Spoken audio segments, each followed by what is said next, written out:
I landed in Lima at 11 p.m. and arrived at my accommodation around midnight. Sergio, my handsome Peruvian host, looked more Asian than Latin American. I couldn't help but point this out to him, and he laughed and revealed his last name was Liao. His great-grandfather was Chinese. Peru's first wave of Chinese immigration started in the mid-19th century. Chinese immigrants were a low-cost replacement to slave labor. Slavery was abolished in 1849, causing a labor shortage, especially in agriculture. Then, in the early 20th century, more Chinese immigrants came to Peru as merchants and entrepreneurs, building businesses and reuniting with family members. Access to traditional Chinese ingredients was limited, so immigrants used what was available, creating the fusion cuisine called chifa. The apartment was in a modern high-rise, like many of the buildings in Miraflores. The neighborhood is built on a cliff overlooking the Pacific Ocean. Sergio had a beautiful array of cookware, which was such a treat. On this 14-month journey through Latin America, I often stayed in places with shared kitchens that unfortunately had old, tarnished appliances, often with loose or broken handles and missing lids. But in Sergio's apartment, everything from the forks to the frying pans looked brand new, high quality, and elegantly designed. To my surprise and delight, Sergio had oyster sauce, sesame oil, and 3 types of soy sauce in his kitchen. I was excited to cook with these familiar ingredients at my fingertips. Every day, I had lunch and did my grocery shopping at the local market around the corner, and made dinner at home every evening. Sergio warned me not to get the ceviche at the local market because he didn't want me to run the risk of getting sick during my first week in Peru. But every food stall had it as part of their set menu. I noticed all the vendors had sinks and refrigerators and wore gloves, so I decided it was a suitable place to enjoy Peru's national dish. I've dreamed about having ceviche in Peru for years now. Even though I had it plenty of times back when I lived in New York City, one can't help but fantasize how a dish would taste in its country of origin. Ceviche consists of cold, bite-sized pieces of fresh raw fish or shellfish marinated in lime juice, often served with corn, red onion, sweet potato, and spices. In New York City, it would cost at least $15. At the local market in Lima, it was included as an appetizer of the $3 set menu. The food stalls in Lima had a fiery energy. Many vendors were stir-frying dishes and woks. The set menu included a starter, main course, and tea for 10 soles. I ordered the ají de gallina for my main course, which is shredded chicken in a thick, creamy sauce, served with rice and potatoes. Surprisingly, I couldn't finish it. This is a rare occurrence since I normally have a large appetite. But the meal was too rich for my palate and my stomach felt uncomfortable. I looked up the ingredients and discovered the sauce involved pureed bread, cheese, and milk. I have a slight lactose intolerance.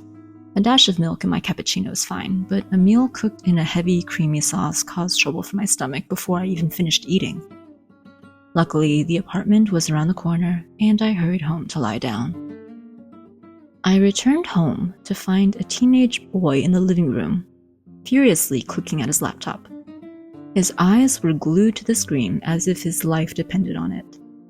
He was still attacking the moving figures on the screen an hour later when I left the apartment for my afternoon walk. I asked Sergio if he felt safe in Lima during the 2023 protests. He looked embarrassed and said it didn't affect him at all. He lived in a wealthy neighborhood, avoided going downtown where the violence was concentrated, and continued on with daily life. He told me, like any major city in Latin America, Lima is safe if you avoid certain neighborhoods and don't walk alone late at night. He had a date that evening. They met online, and this would be the first time they'd meet in person. There was a hint of reluctance in his voice, He said he wanted something serious, tried dating apps for a while, then quit after having no luck. Now he's giving the apps another try, since he never seemed to meet anyone in person. Sergio seemed like a good-natured, responsible guy, and he was good-looking too. I hope he finds the right person soon.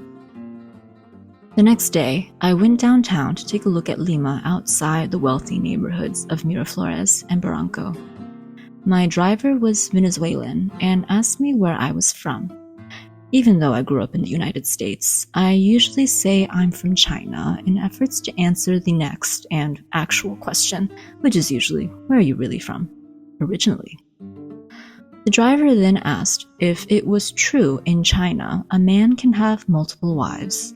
I told him no, polygamy was illegal in China.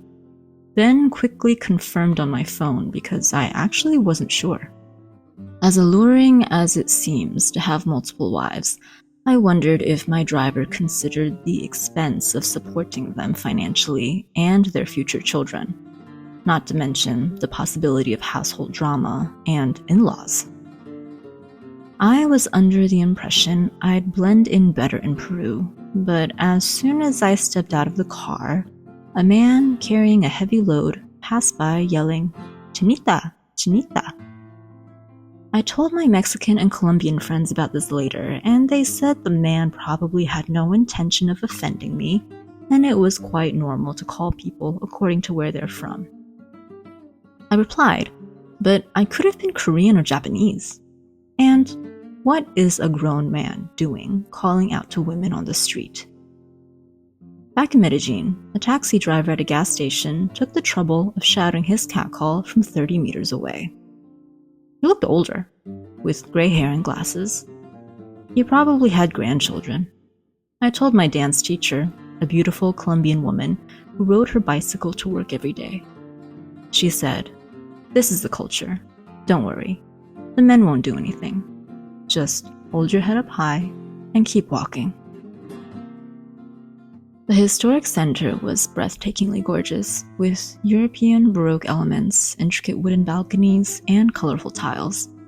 Thankfully, no cars were allowed. The traffic in Lima is possibly the most aggressive I've experienced in Latin America so far, although I still have more countries to go. I had plans to have lunch in Chinatown, but the onslaught of noise and hectic streets combined with the smell of urine and the hot sun were too much. I wanted to leave as soon as possible. Chinatown in Lima is about 2 blocks, lined with Chinese restaurants, small shops, and Asian specialty markets.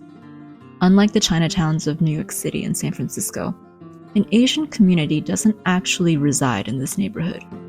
In fact, I saw more Asian people in Miraflores. By the time I returned to the apartment, the teenage boy was still playing his computer game with the same level of intensity, occasionally shouting at the screen in Spanish. I found out later he was actually a 30-year-old PhD student from Mexico. His name was Antonio. He was in a long-distance relationship with a Peruvian girl who lived in a village in the Amazons. He was staying in Peru to finish his studies and also to see how things progressed with her. I went for a walk in Barranco the next day, another upscale neighborhood right next to Miraflores, and also overlooking the ocean. Miraflores is more modern and sophisticated, while Barranco has a historic, bohemian charm. According to Sergio, Barranco is more expensive. Surfers dotted the gray water, and children ran across the manicured parks with their caretakers trailing behind. I walked around the neighborhood with my mouth hanging open, gawking at the beautiful houses and buildings. I went to a nicer restaurant for lunch and ordered causa with squid ceviche. Causa is a small tower of mashed potatoes layered with avocado chicken or fish, and garnished with boiled eggs and olives. The tiny cubes of squid in the ceviche looked like tofu. It tasted light and refreshing, with paper-thin slices of red onion and spicy lime juice. Antonio was attacking his computer game again when I got home, and Sergio was on a video call concerning his basketball business. He gave lessons to the local community, and apparently there was a high demand. He also did freelance graphic design and was working on a documentary series about Venezuelan immigrants in Peru. Sergio was aware of their negative portrayal in the news and wanted to focus on their positive influence. He believed that despite the challenges and drawbacks, immigration enriches a country economically and culturally. Sergio invited Antonio and I to listen to live music that night. He had to yell the invitation so Antonio could hear it through his headphones as he furiously attacked his computer game. He said he'd come join us later, his eyes never leaving the screen. The drive was accompanied by crashing waves below the highway and the smell of the sea through the open windows. The venue was an art gallery with a rooftop bar overlooking graceful Spanish colonial architecture. The live salsa band was excellent. I wasn't sure if the musicians were improvising or if they rehearsed their entire performance. Improvising always intrigued me. My entire musical background has been strictly classical, where pieces were meant to be played a certain way and performed in front of a serious audience or a stern-looking judge. There was a girl who looked about 16, dancing to the music with an older woman who looked about 50. Both were extremely drunk. The next day, I did some work, went for a walk around the neighborhood, and went out for coffee since Sergio only had tea in his kitchen. I wanted to take advantage of the TV. I don't subscribe to any streaming sites on my laptop, so having access every once in a while is a real treat. I watched Kiki's Delivery Service and Howl's Moving Castle. I hadn't watched either since I was a university student. The TV was positioned right next to Antonio's head while he attacked his computer game, but he said it didn't bother him. Occasionally, he lifted his head from the screen to see what was happening in the movie. I thought a delivery service was an odd vocation for someone with magical powers, but I suppose with any profession or small business you have to start somewhere. The most poignant part of the film was when Kiki becomes depressed and loses both her magic and her confidence as a witch. It reminded me of how I felt at the end of my career in New York City, when my creativity felt drained but at the same time desperately needing an outlet. I never did get the answer to my problems like Kiki did, but life isn't a 90-minute movie. I've been reading The Penelopiad by Margaret Atwood. The story follows Penelope as she retells Odysseus' myth from the underworld, questioning her portrayal and challenging traditional views of the Trojan War. I do love watching a movie and reading a book in the same day. It's like traveling to two different places without leaving your chair. I can't say I did much during my time in Lima. I took long walks, ate local food, cooked at home, had a night out, chatted with my host and my roommate when they were around. There was a small pool and gym in my building, but I didn't use either one. I left Lima feeling completely satisfied. Long-term travel can be both exhilarating and exhausting. The constant influx of new people and new surroundings can leave a traveler feeling overwhelmed and drained. It's important not to feel guilty for taking it slow and find the delicate balance between rest and exploration. Before arriving in Peru, I spent a month in Ecuador.